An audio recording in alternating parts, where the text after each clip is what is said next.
अनर्थ हो गया सरकार। पीतल का सारा सामान, पूजा के सभी दिए जिससे हम बजरंगबली की आरती करते थे, वो चुरा लिया। हरिओम। ऐसे कैसे हो सकता है, और वो भी भरी दोपहर में? ये सच नहीं हो सकता। साई पर कोई आज भी आती है तो उसका आभास मुझे हो जाता है। फिर इस बार भी तो होता। नहीं। फाइजा अक्का, मैंने अपनी आंखों से देखा है। मुझे वहां जाना है। मुझे अपनी आंखों से देखना है। मत जाइए फाइजा अक्का, आप देख नहीं पाएंगी। मुझे जाना है वहां। भाई साहब आप यहीं रुकिए, हम लोग जाकर देखते हैं। बेटा है वो मेरा, मुझे जाना है, मुझे देखना है उसे। फाइजा, छोड़। फाइजा आप रुकिए। छोड़िए मुझे, फाइजा, मुझे आप साई यहीं के पास जाना है। छोड़िए मुझे। फाइजा। पूरे गांव में खबर फैल चुकी है कि साई की हत्या कर दी है किसी ने। यही सही समय है वहां जाने का। नहीं नहीं सरकार, मुझे दोबारा मत ले जाइए वहां सरकार। मैं वो सब नहीं देख पाऊंगा सरकार। मुझे कौन है तो? कौन है तू? दास है तू, मेरा दास। और दास कभी निर्णय नहीं देते। मुझे वही करना होगा जो मैं कहूंगा। हरिओम, इसे लेके चलो। नहीं सरकार, मुझे घर जाना है सरकार। सरकार मुझे डर लग रहा है सरकार। सरकार मुझे छोड़ दीजिए, मुझे घर जाना है सरकार। सरकार मुझे छोड़ दीजिए।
साई,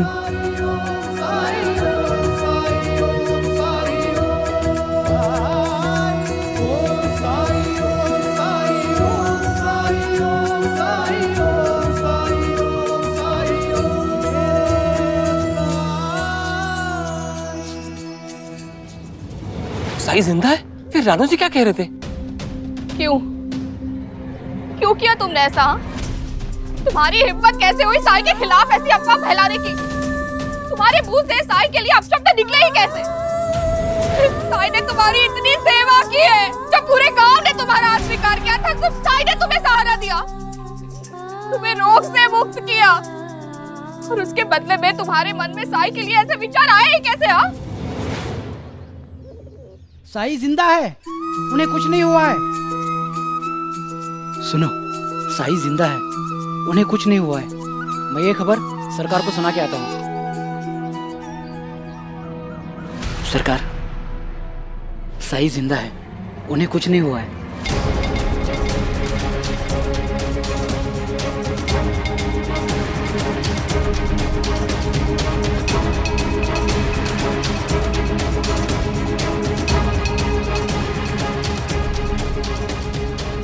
साई जिंदा है? मतलब मैंने जो देखा था वो? इसका मतलब है कि मुझे सजा नहीं होगी। लेकिन इसका मतलब ये भी है कि अब कुलकर्णी सरकार मुझे छुट्टी नहीं देंगे। मैं अपनी पत्नी के पास नहीं जा सकूंगा।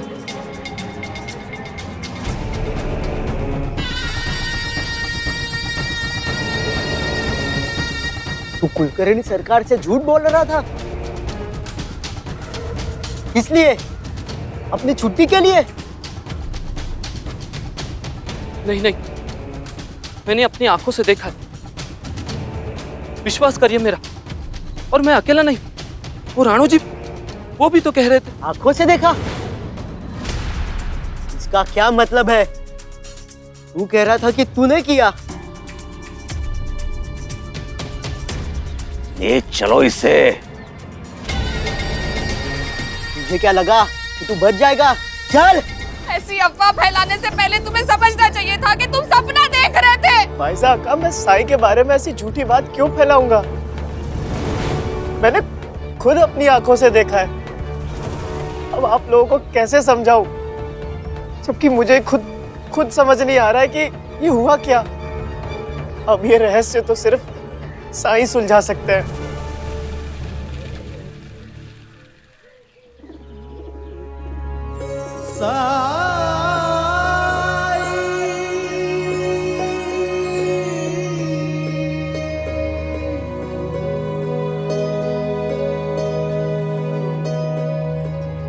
इतने लोग यहाँ,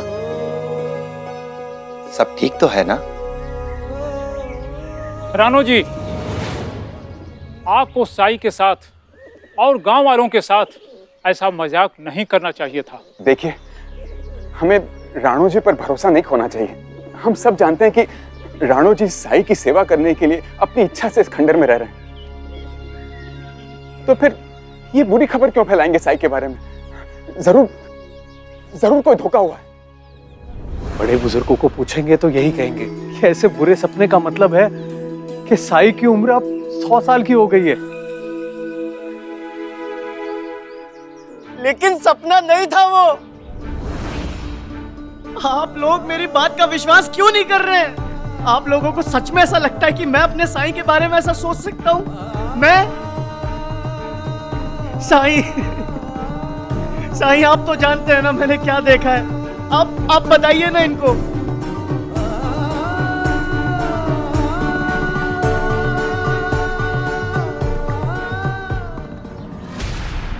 हटो सामने से, हटो।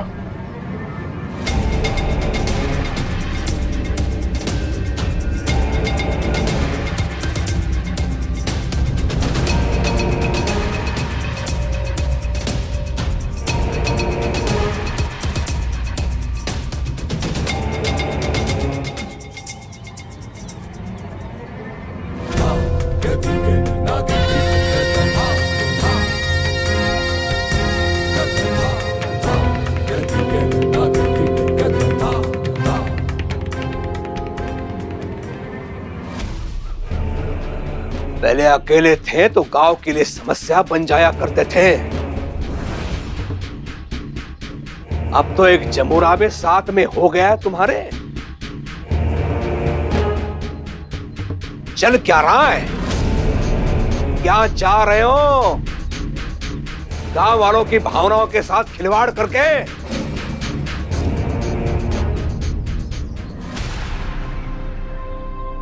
मुझे नहीं पता था कि मेरा और राणो जी का इतना महत्व है आपके लिए। महत्व शिरडी में शांति और व्यवस्था बनाए रखने का है। महत्व शिरडी में रहने वाले प्रत्येक व्यक्ति का है। शिरडी में कुछ अनुचित ना हो, महत्व उसका है। शिरडी में होने वाली छोटी बड़ी प्रत्येक घटना के लिए मैं उत्तरदायी हूं। और ये मत भूलना कि ये मेरी शिरडी है। शिरडी आपकी है? क्या आप खुद को शिरडी का राजा समझते हैं? नहीं, समझता नहीं हूं। मैं राजा हूं। अगर आप राजा हैं, तो हम सब आपकी प्रजा हुए, है ना?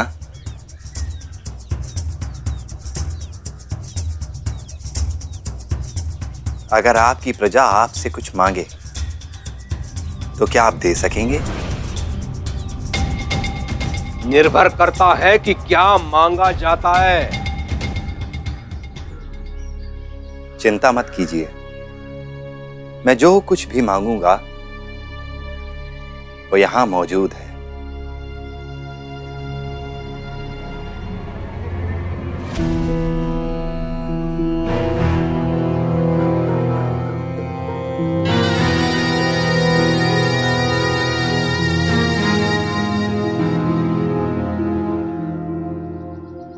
मांग लो, जो चाहिए वो मांग लो। ठीक है, तो मैं जिस पर भी हाथ रख दूं वो मेरा हो जाएगा।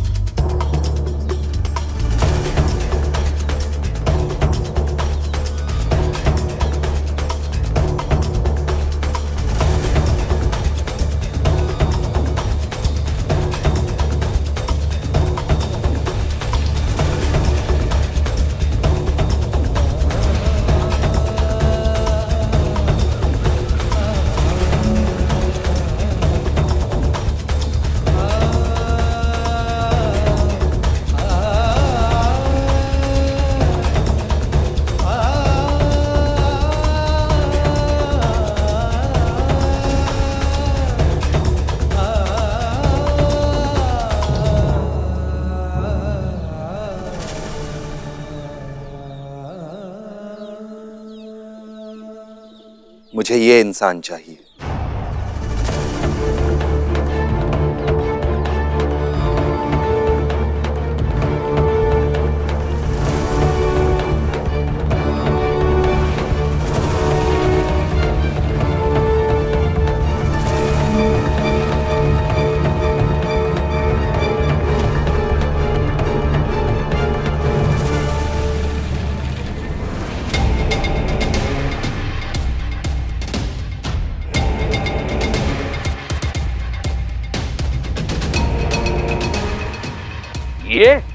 ये आपका है ना? हाँ, ये मेरा दास है। इसे मुझे सौंप दीजिए।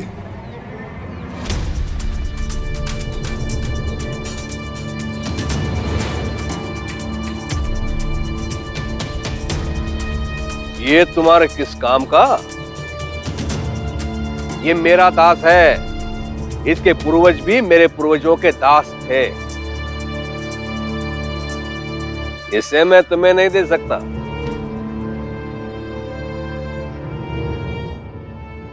राजा के लिए क्या असंभव, और आपने वचन दिया है कि मैं जो मांगूंगा आप देंगे।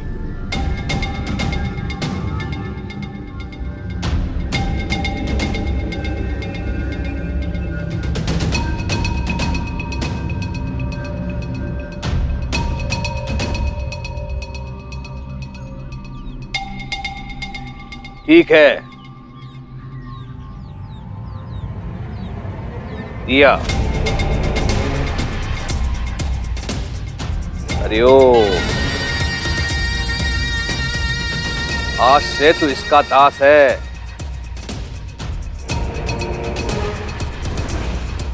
पहली बार देख रहा हूं किसी बैरागी को दास को रखते हुए। अब ये भी देखता हूं कि तू कैसे पालता है इस दास को। तेरे अपने खाने का तो ठिकाना है नहीं। भिक्षा ले लेके अपना पेट भरने वाला दास का पेट कैसे भरेगा? तुम्हें पता नहीं है कितना खाता ये। 2 दिन में तेरी बुद्धि ठिकाने आ जाएगी और अपने आप लेके आएगा तू इसे मेरे पास। हरिओम।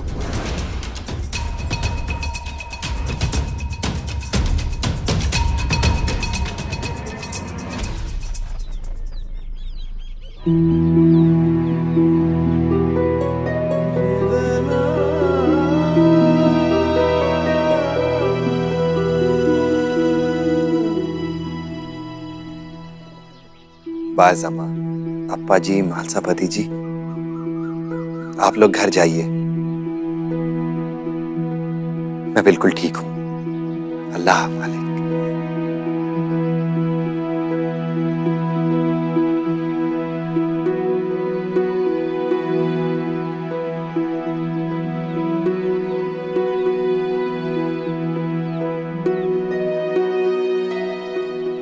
साईं,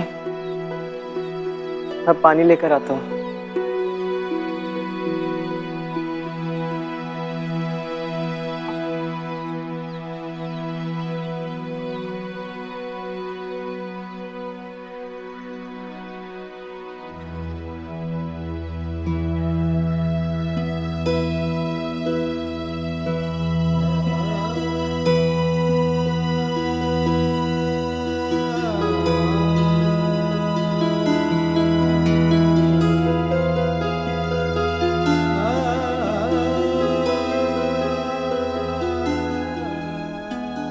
आज से मैं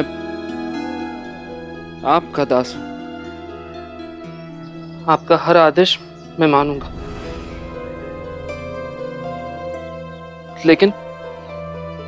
लेकिन उससे पहले मैं आपको कुछ बताना चाहता हूं। मैं कल रात यहाँ आया था। आपकी हत्या करने और शायद कर भी देता, लेकिन मैंने देखा कि आपका शरीर टुकड़ों टुकड़ों में कटा है। मैं जानता हूं।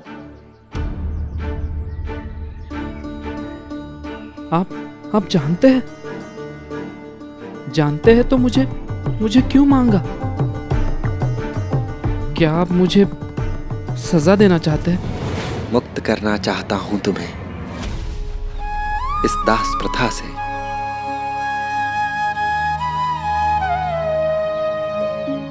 मुक्त करना चाहता हूं कुलकर्णी सरकार को इस पाप से।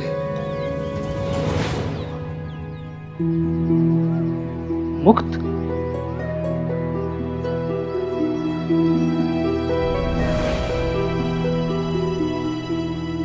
यही है ना तुम्हारे दास होने की पहचान? बचपन में ही पहना दिया जाता है। अगर कोई दास कभी भाग भी जाए तो इससे उसकी पहचान की जा सकती है।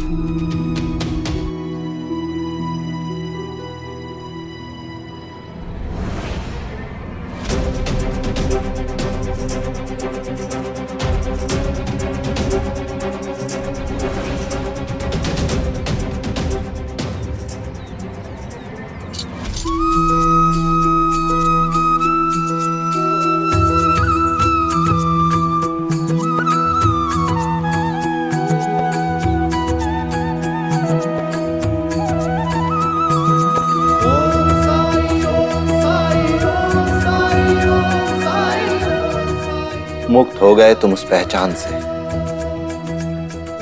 यही तुम्हारे दास होने की पहचान थी ना? अब से तुम्हारी एक ही पहचान होगी भीवा, कि तुम एक इंसान हो बाकी सबकी तरह।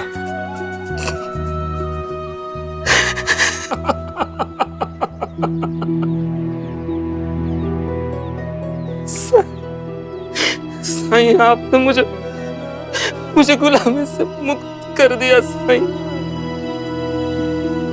मैं आपका शुक्रिया कैसे अदा करूं साईं?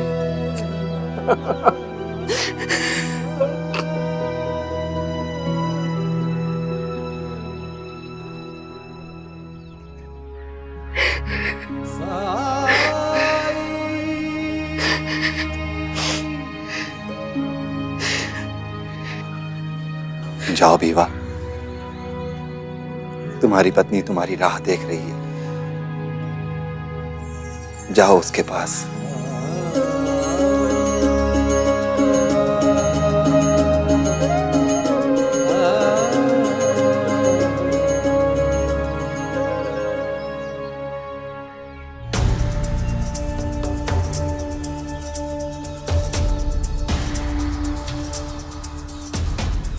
लेकिन साहिब, कल रात जो मैंने देखा वो क्या था? भीवा, ये जो हमारा मन है ना, ये हर कार्य को करने का सामर्थ्य रखता है। आजीवन तुमने दूसरे के आदेशों का पालन किया है, लेकिन जिस पल तुमने अपनों के पास जाने का निश्चय किया, वो निश्चय दृढ़ हो गया। जब कोई व्यक्ति खुद पर विश्वास रखकर साफ मन से कोई निश्चय करता है, तो पूरी कायनात उसका साथ देने लगती है। अपराध करने की तुम्हारी कोई मंशा नहीं थी, परिस्थितियों ने तुम्हें विवश किया। लेकिन सृष्टि के खेल निराले, तुम्हें सिर्फ मेरे शरीर के टुकड़े दिखाई दिए।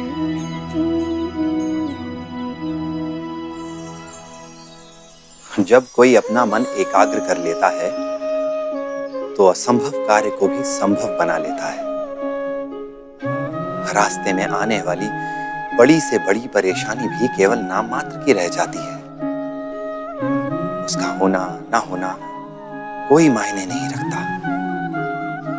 मायने रखता है तो सिर्फ उद्देश्य और खुद पर विश्वास। अच्छा ही हुआ ना दादा, कहीं उस ढोंगी ने कोई बड़ी या महंगी चीज मांग ली होती तो? एक दास ही तो था। एक दास ही तो था जीव, वही तो। साईं मुझसे कुछ भी मांग सकता था, कुछ भी। तो उसने केवल एक दास क्यों मांगा? और वो दास जो उसे मारने की योजना बना रहा था। इसमें उसकी क्या चाल हो सकती है? सरकार, सरकार, सरकार, आप विश्वास नहीं करेंगे कि क्या हुआ। वो भिवा है ना, भिवा, वो अपने घर चला गया, अपनी पत्नी के पास। साईं ने उसे दास होने से मुक्त कर दिया, स्वतंत्र कर दिया उसे।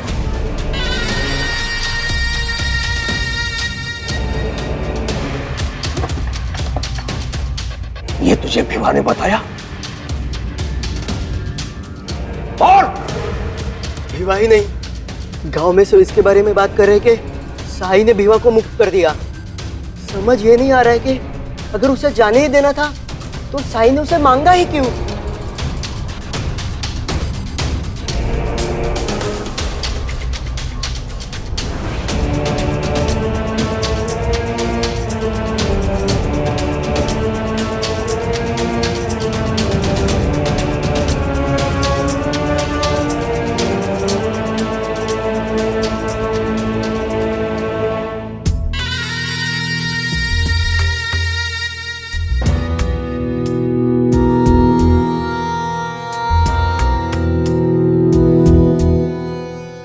गांव में केवल हमारे परिवार के पास ही दास थे। साईं, तुमने मुझसे भिवा को लेकर उसे मुक्त करके ये दिखाने का प्रयास किया है कि तुम मुझसे कुछ भी छीन सकते हो। अच्छा है? हरिओम, अच्छा है।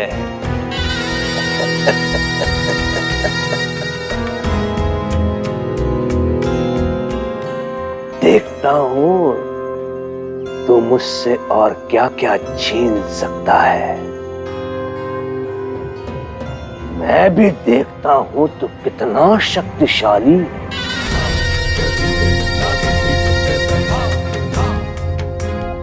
आनंद आने वाला है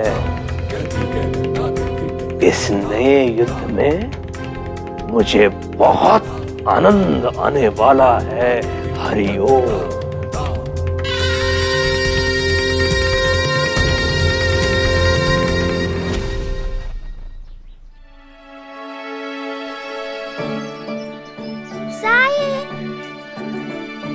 साईं, आज विद्यालय के बाद हमने सोचा हम आपसे मिलने चले आते हैं। आओ, आ जाओ। पर मुझे भूख लगी है, खाने के लिए कुछ है? खाने के लिए क्या क्या चाहिए ये पूछो। साईं तो एक से एक पकवान खिला सकते हैं, है ना साईं? बिल्कुल ठीक। ये द्वारका माई है और यहाँ से कोई भी भूखा नहीं जा सकता। रुको।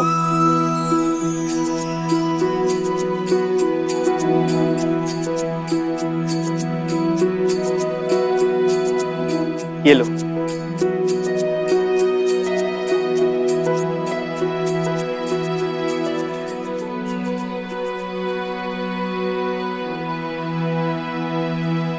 इतने सारे लोग एक साथ, सब ठीक तो है ना?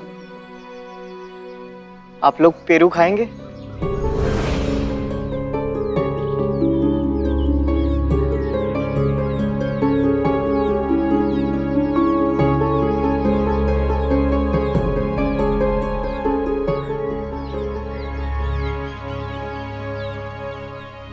मैं खाऊंगा।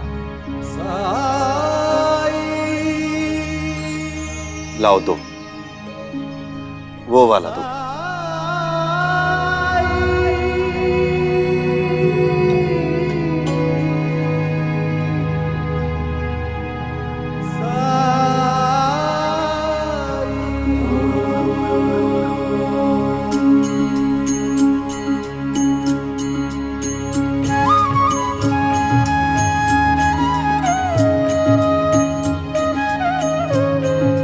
साई, हम सब चाहते हैं कि आपके पास बैठे, कुछ सीखें आपसे, ज्ञान प्राप्त करें। हम लोग यहाँ खेलने आए थे साई के साथ। अगर आपको ज्ञान चाहिए तो उसके लिए विद्यालय जाइए ना। साई, हम पास के गांव से आए हैं। ज्ञान सभा के लिए कोई और समय दे दीजिए, हम लोग फिर से आ जाएंगे। ज्ञान तो राम नाम से शुरू होता है और राम नाम पर खत्म। इसके लिए किसी सभा की जरूरत नहीं और ना ही कोई समय तय किया जा सकता है। ज्ञान तो जीवन के प्रत्येक पल में निहित है। अभी हम पर निर्भर करता है इस ज्ञान को प्राप्त करने के लिए हमारा मन कितना साफ है और दिल कितना खुला हुआ।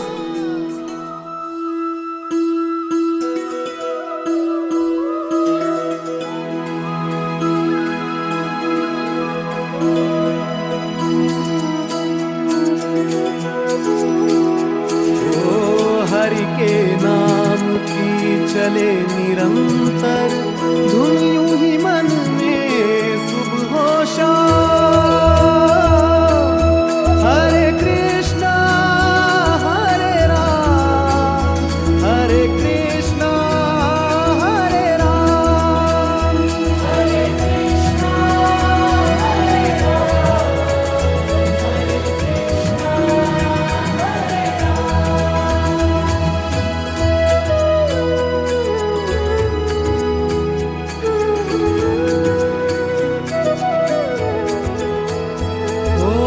जिसके हृदय में दया भरी हो, करुणा में जो सर्वोपरि हो, निर्बल का जो बने सहारा, हृदय वही तो हरि का धाम। हरे कृष्णा हरे राम, हरे कृष्णा हरे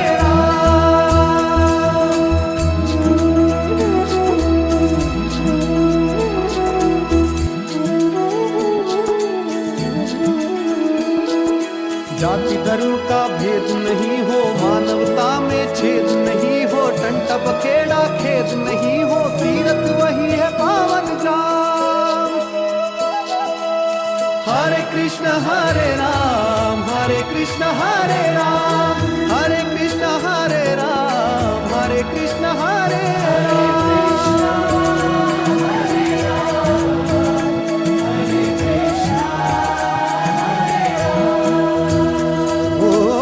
एक वायु से सांस सजे रे, एक ही जल से प्यास बुझे रे।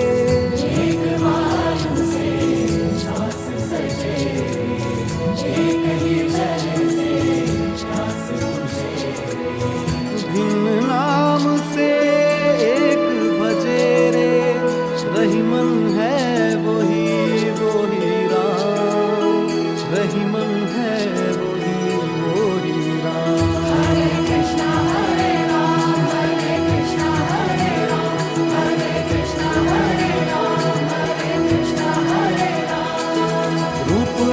वो धरे अनेक, उसके अंश से बना हरे।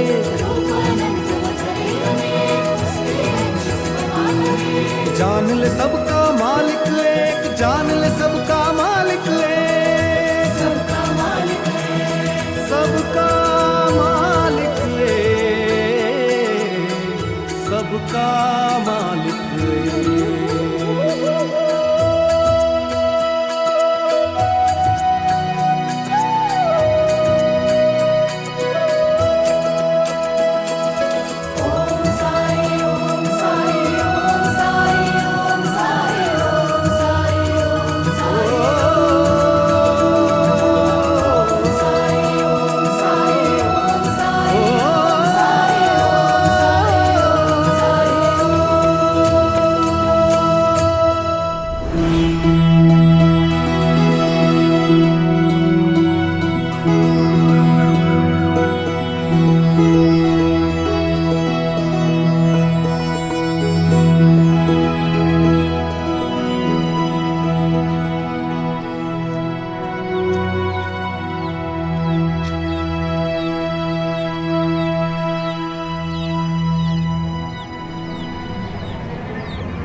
साईं, साईं रक्षा करिए साईं, साईं मेरी जान बचाइए।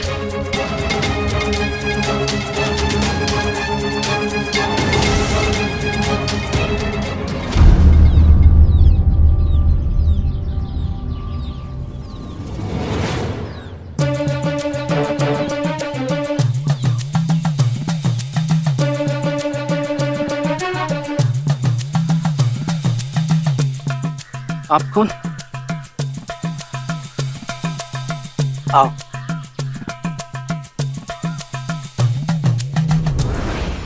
आप लोगों ने मेरी जान बचाई, पता नहीं मैं आपका ये उपकार कैसे चुकाऊंगा। ईश्वर ने ही आपको भेजा मेरी सहायता करने, नहीं तो अचानक इस वन में आप मुझे तभी क्यों मिलते जब मुझे आपकी जरूरत पड़ी। इसे ही चमत्कार कहते हैं। तुम कुछ खाओगे? मेरे पास कुछ है।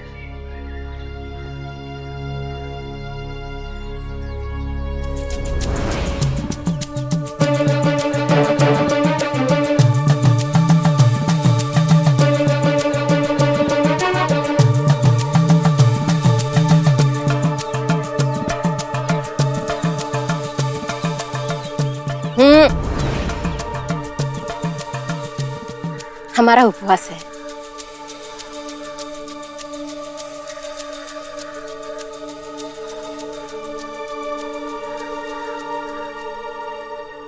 वैसे तुम किसे पुकार रहे थे? साईं साईं, कुछ चमत्कार कर दो। साईं, शिरडी वाले, वही तो ईश्वर का रूप है इस धरती पर। ईश्वर का रूप? और ये शिरडी है कहाँ? बस यहाँ से कुछ मील दूर। आप लोग यहाँ तक आ चुके हैं तो एक बार शिरडी जरूर जाइएगा।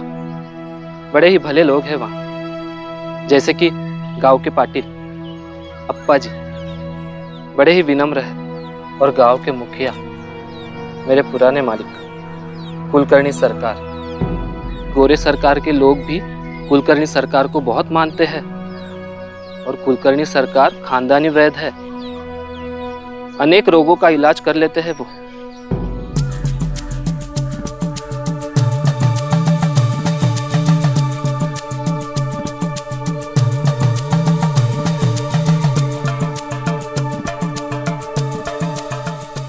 और वो साई, उसके बारे में कुछ और बताओ। वो खुद को बैरागी कहते हैं, लेकिन वो भी इलाज कर लेते हैं सबका। बस उनके इलाज का ढंग थोड़ा अजीब है।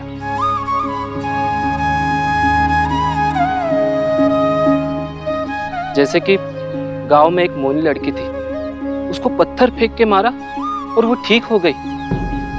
एक कुष्ठ रोगी था, उसका भी इलाज साईं ने कर दिया।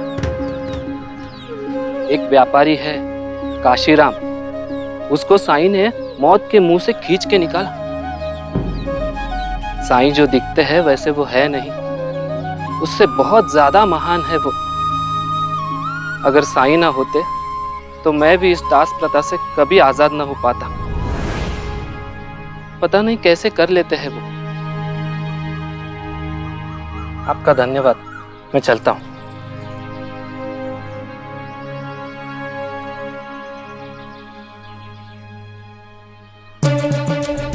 वाह, इसने साईं के बारे में जो कहा, क्या संभव है कि ऐसा इंसान हो सकता है? क्या ऐसे चमत्कार कर सकता है वो? हो सकता है कि वो भी हमारी तरह एक ठग हो। हो सकता है हमारे जैसा हो, लेकिन हमसे अच्छा नहीं। और ये शिरडी हमारे लिए सबसे अच्छी जगह है, जहाँ के लोग अंधविश्वासी हैं। किसी साईं को एक चमत्कारी बाबा मानकर उस पे विश्वास कर रहे हैं, और जहाँ अंधविश्वास वहाँ के हम सिकंदर। और ऐसे अंधविश्वासी लोगों से माल ऐंठना बहुत आसान होता है।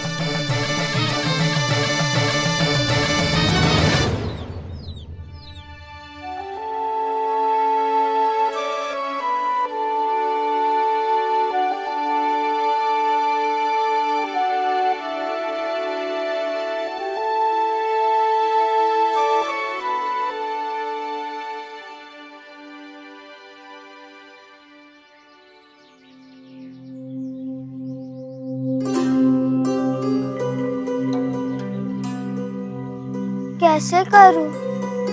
ये तो गिर गिर कर टूट जाएंगे। पढ़ाई भी करनी है, गुरुजी ने जो काम दिया है वो भी खत्म करना है।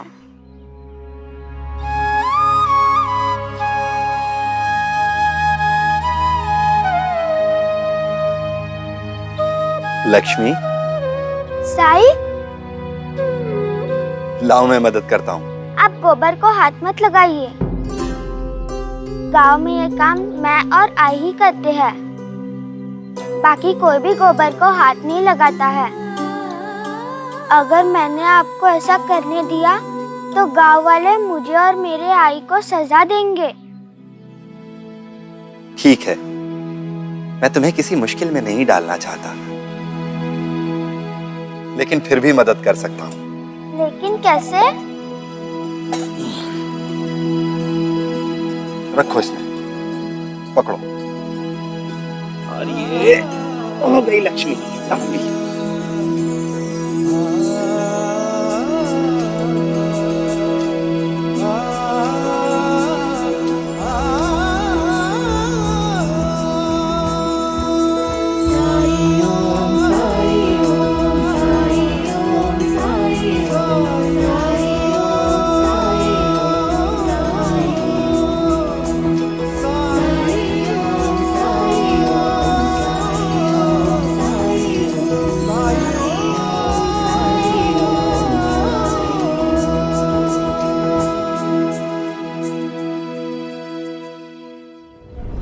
अगर शिरडी वालों ने पूछा कि हमने शिरडी गांव क्यों चुना है तो क्या मतलब?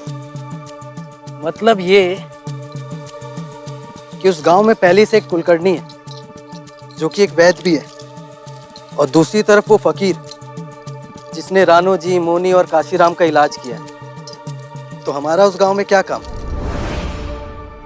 मतलब ये कि हमारी कोई जरूरत तो होनी चाहिए ना वहाँ।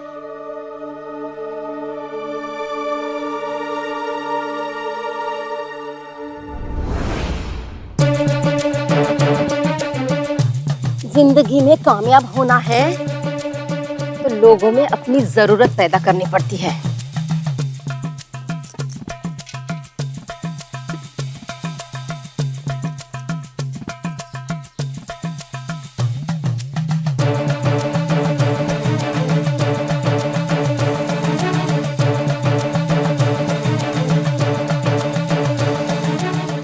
हम ये कहेंगे कि हम वहां अपनी मर्जी से आए ही नहीं, हमारे इष्ट देवता के आदेश पर हम आए हैं। लोगों को पत्थरों में भगवान होने का विश्वास बहुत जल्दी हो जाता है। शिरडी में अगर कोई महत्वपूर्ण आदमी है तो वो है कुलकर्णी। एक बार कुलकर्णी अपने चंगुल में आ गए तो बस शिरडी लूटना आसान हो जाएगा। हम शिरडी में कुलकर्णी सरकार के कृपा से ही बसेंगे। शिरडी वासियों, हमारे स्वागत के लिए तैयार हो जाओ। अपनी अपनी तिजोरियां खोल के रख दो। वो आदमी कह रहा था, कौन है वो? अप्पा पाटिल। अप्पा पाटिल? हाँ। लगता है ये अप्पा पाटिल वही है जिसके पास वो पुश्तैनी हीरे जड़ित खंजर है।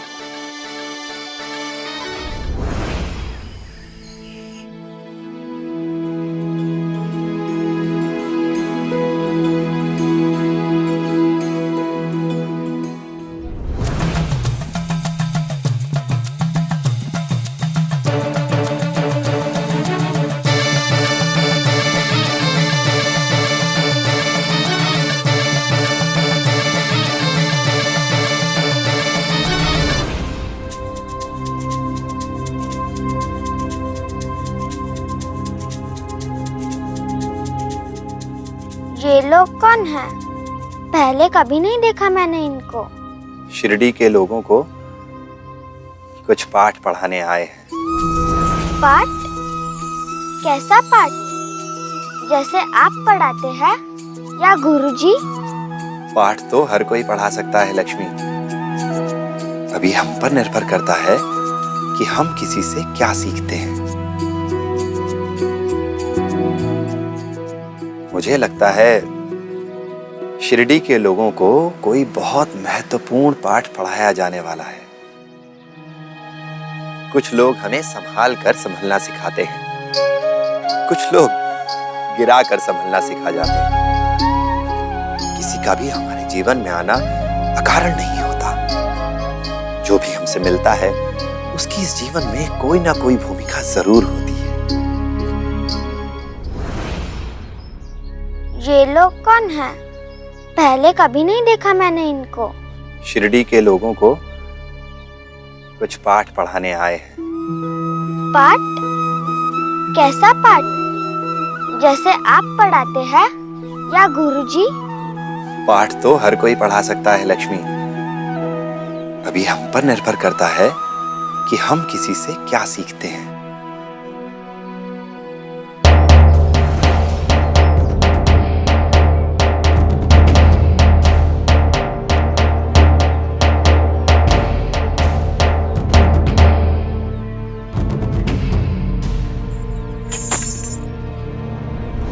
सिद्धियों से सशक्त, जगत का कल्याण करने वाले, कष्ट विनाशिनी, परम पूजनी बुआ जी।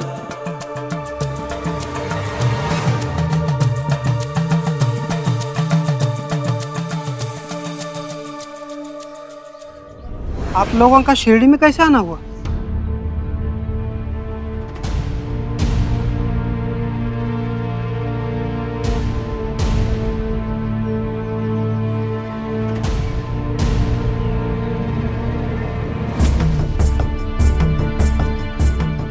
ये मेरे इष्ट देवता हैं। 20 वर्ष पहले मेरे सपनों में आके दर्शन दिया इन्होंने। ये मुझसे बात करते हैं और लोगों की परेशानियों का समाधान बताते हैं।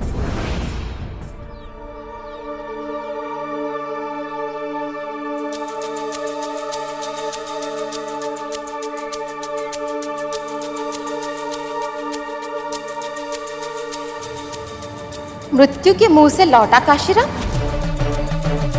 वो जो ना बोल सकती थी ना सुन सकती थी, वो मौनी, और एक कुष्ठ रोगी भी था। कुष्ठ रोगी तो गांव के बाहर के लोगों को भी पता था, लेकिन काशीराम और मुनि इनके बारे में कैसे पता?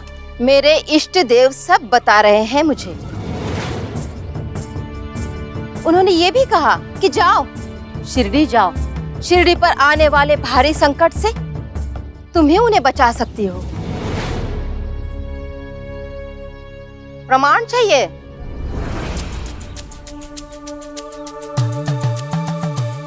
एक लोटा पानी मिलेगा?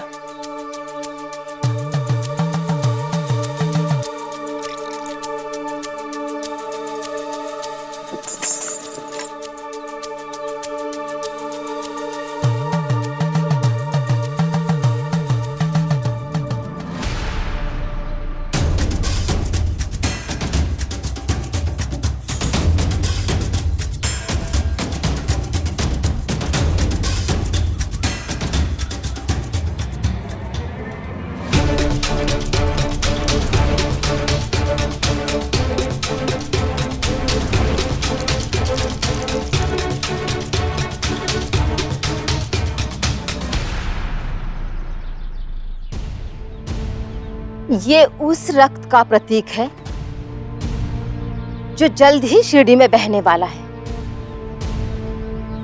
बिना मांगे हम मदद नहीं कर सकते, लेकिन अगर शिरडी चाहेगी तो हम मदद जरूर करेंगे। हमारे इष्ट देव की कृपा से हम ये कर सकते हैं। आज से हम यहीं डेरा डाल रहे हैं। जो भी अपने कष्टों से मुक्ति चाहता है हमारे पास आ सकता है।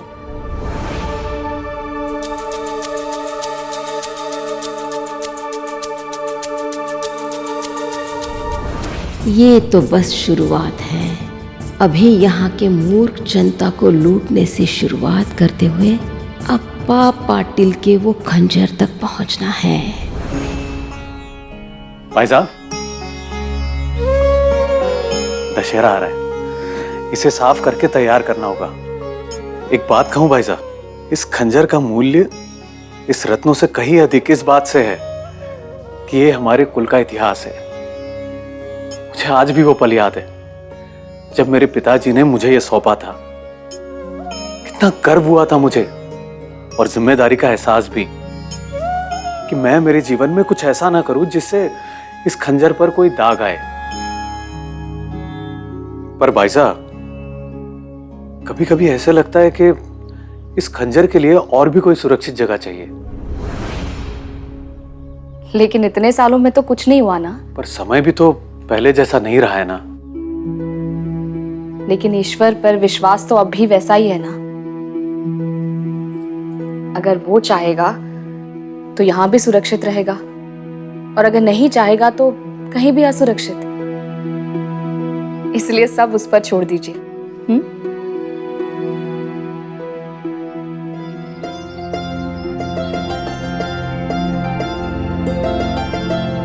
माई, माई भिक्षा दे माई।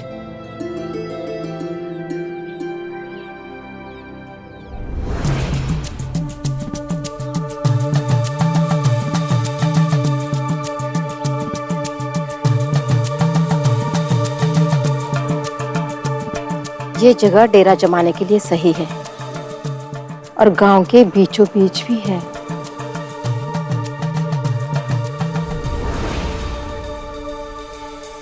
बच्चों,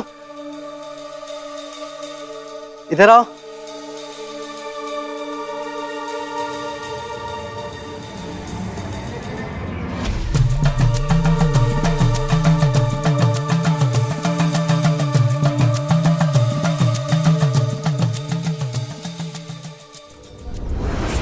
शिरडी की भलाई करने के लिए हमारे इष्ट देव ने हमें आदेश दिया है कि हम अपना शिविर यहाँ लगाएं।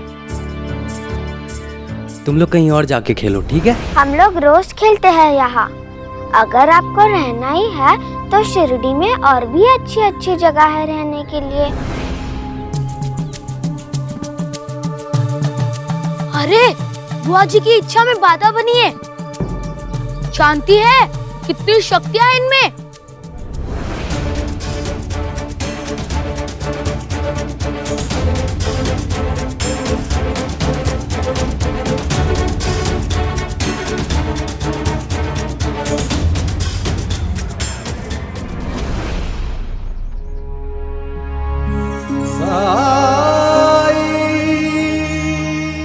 साई,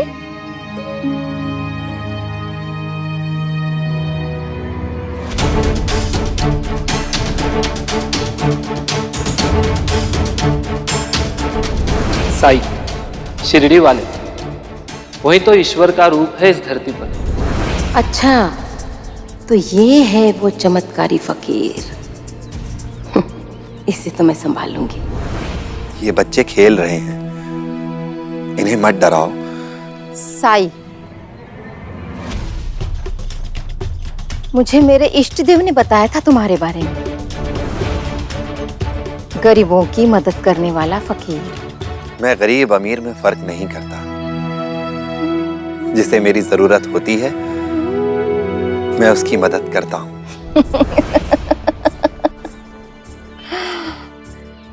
लेकिन हमें तुम्हारी कोई जरूरत नहीं है।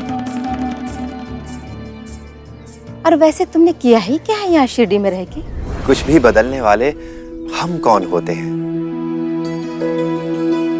हम तो सिर्फ पाते हैं जो वो ईश्वर हमें दे देता है, या जो ये धरती माता हमें दे दे। और अगर शिरडी में पाने के लिए कुछ नहीं होता तो आप तीनों यहाँ क्यों आते? याद रखना, ये शिरडी की धरती है। यहां जो चाहोगे वो मिलेगा, लेकिन अगर विनम्रता से मांगोगे तो। अगर अहंकार से मांगोगे तो अहंकार से मांगने पे सिर्फ एक ही चीज मिलती है, विनाश। महाबलशाली रावण के साथ भी यही हुआ था। इतना ज्ञानी, इतना सिद्ध, इतना विद्वान होने के बाद भी उसका अहंकार उसे ले डूबा।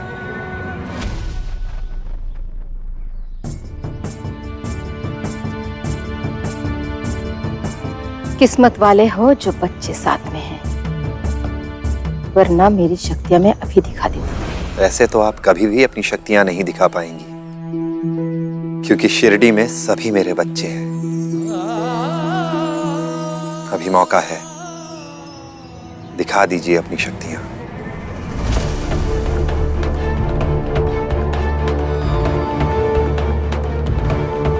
शिरडी के लोग बहुत अच्छे हैं। इनकी अच्छाई का गलत फायदा मत उठाना। चलो बच्चों, चलो।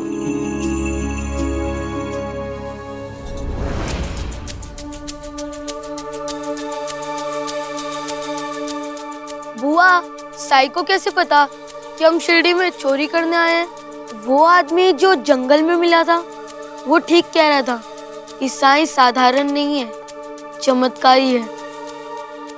चमत्कार? गधे, चमत्कार तो हम करते हैं लोगों को बेवकूफ बनाने के लिए, और तू चमत्कार की बातें कर रहा है? इंसान अपनी जरूरत की वजह से इन चमत्कारों पे विश्वास करता है, और ये साई इसी का फायदा उठा रहा है। याद है उस आदमी ने क्या कहा था? साई श्रद्धा वद्धा की बात करते रहता है। श्रद्धा से दाल नहीं गलती।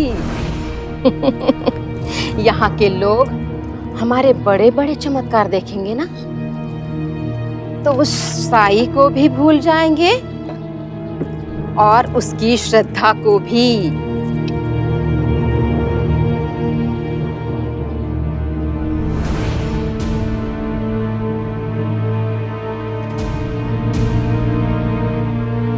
ये उस रक्त का प्रतीक है जो शिरडी में बहने वाला है। ये उस कठिन समय का प्रतीक है जिसे शिरडी जल्द ही देखेगी। बिना मांगे हम मदद नहीं कर सकते, लेकिन अगर शिरडी चाहे तो हम ये कर सकते हैं।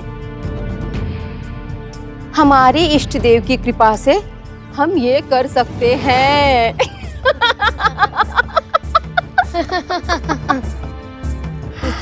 फुंदरू, दुनिया सिर्फ डर समझती है। जितना डरा के रखोगे उतना दुनिया मानेगी। बाकी ये पूजा, चमत्कार, श्रद्धा सब बकवास है।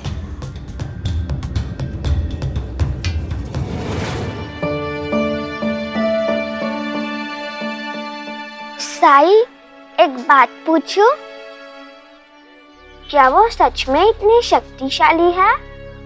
सबसे शक्तिशाली क्या है जानती हो? सबसे शक्तिशाली है श्रद्धा। श्रद्धा जो प्रेम का ही एक रूप है, और प्रेम कभी डराता नहीं, कभी भयभीत नहीं करता। जो ईश्वर के नाम पर डराए, लोगों को भयभीत करे, वो कभी ईश्वर के लोग नहीं हो सकते, और ना ही उनकी बातों में कभी ईश्वर का संदेश हो सकता है। क्योंकि ईश्वर तो सिर्फ प्रेम जानता है, सिर्फ प्रेम।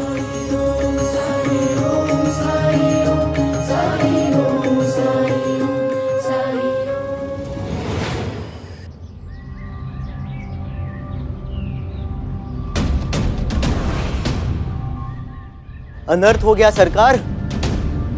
पीतल का सारा सामान, पूजा के सभी दिए जिससे हम बजरंगबली की आरती करते थे, वो चुरा लिया। हरिओम। ऐसे कैसे हो सकता है, और वो भी भरी दोपहर में? किसने किया होगा ये दुष्कर्म? पिछली बार चोर के हाथ जलाए थे, इस बार चोर को ही आग लगा दूंगा मैं। बहुत हो गया अधर्मियों का वास शिरडी में, लेकिन किसी ने देखा नहीं, ये कैसे हो सकता है पंता? यदि मुझे ज्ञात हुआ कि तुम में से कोई उस चोर से मिला हुआ है,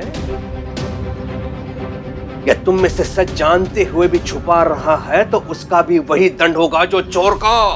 शिरडी का कोई भी निवासी यहाँ चोरी नहीं कर सकता है। तुम लोग भले ना करो, लेकिन बाहरी लोगों का क्या, जिन्हें तुम लोगों ने अपने शीश पे बिठा के शिरडी में स्थान दिया हुआ है। जब से आया है वो, तब से वातावरण दूषित हो गया है शिरडी का। सरकार, कहीं आपका संकेत उस साई की तरफ तो नहीं? बिल्कुल उसी की तरफ है मेरा इशारा। जब से आया है शिरडी में, एक भी नियम का पालन नहीं किया उसने। चोरी करनी ही थी तो साईं के पास कई मौके थे, लेकिन उन्होंने ऐसा कभी नहीं किया सरकार। हरिओम। कहने का तात्पर्य क्या है? बाहर से लोग आए थे और वो चोरी करके चले गए। सरकार, आज सुबह सुबह की बात है, 3 लोग आए हैं शिरडी में, एक औरत, एक आदमी और एक लड़का।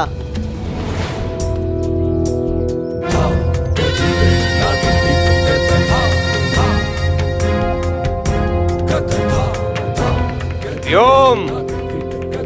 कौन हो तुम लोग, और कुलकर्णी सरकार की अनुमति के बिना यहाँ डेरा कैसे डाल लिया? शिरडी ढोंगियों का आश्रय स्थान नहीं है, बाहर आ जाओ।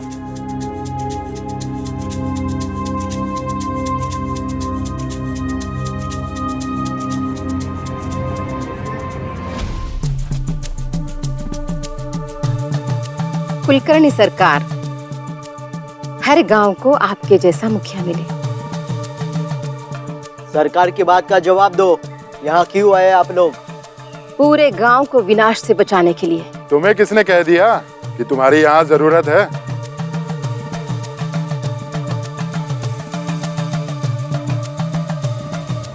हमारे इष्ट देवता ने।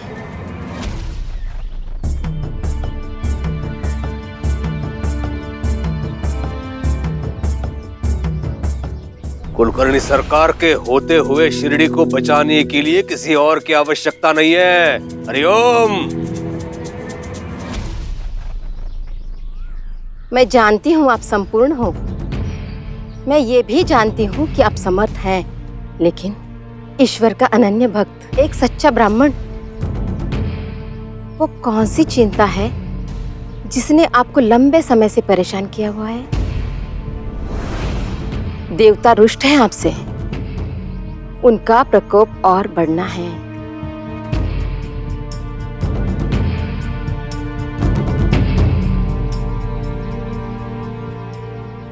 चापलूसी से मैं प्रसन्न होने वाला नहीं हूं। अंदर जाके ढूंढो। रुक जाओ, मैं बता सकती हूँ जो आप ढूंढ रहे हैं वो कहाँ है।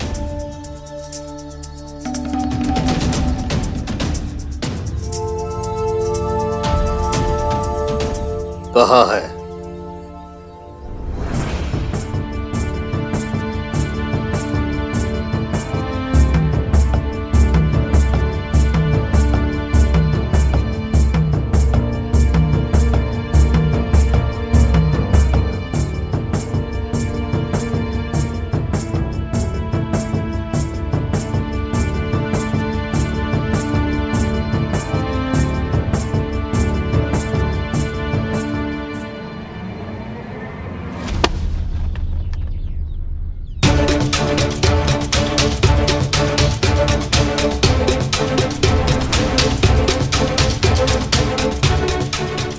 ये सिंदूर की रेखा देख रहे हैं आप? इसी दिशा में सीधा चले जाइए। जहां रास्ता खत्म होगा वहां एक पेड़ दिखेगा।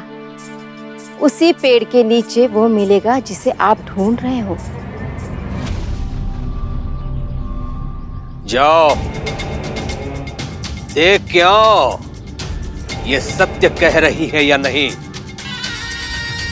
और यदि सत्य ना हुआ तो चोरी के लिए तुम तीनों को दोषी समझा जाएगा और इसका दंड बहुत बुरा होगा। हरिओम।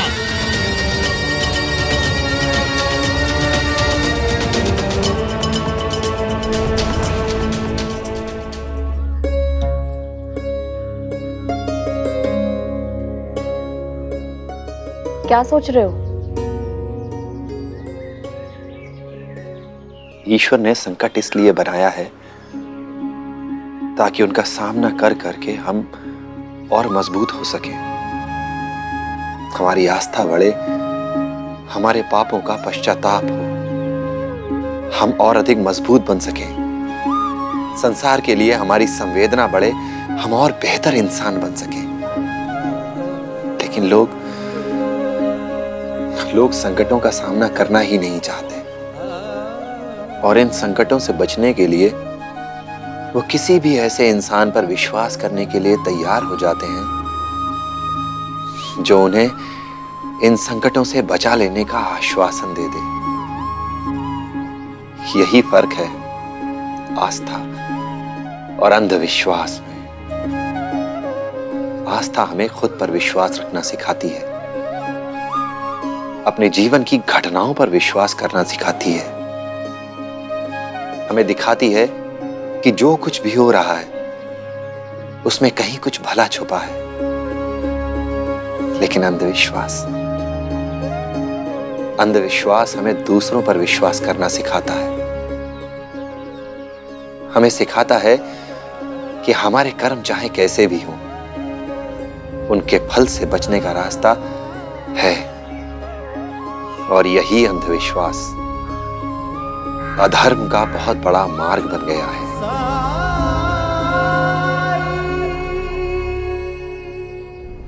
ऐसे और भी मजेदार वीडियो के लिए हमारे चैनल को लाइक, शेयर और सब्सक्राइब करें।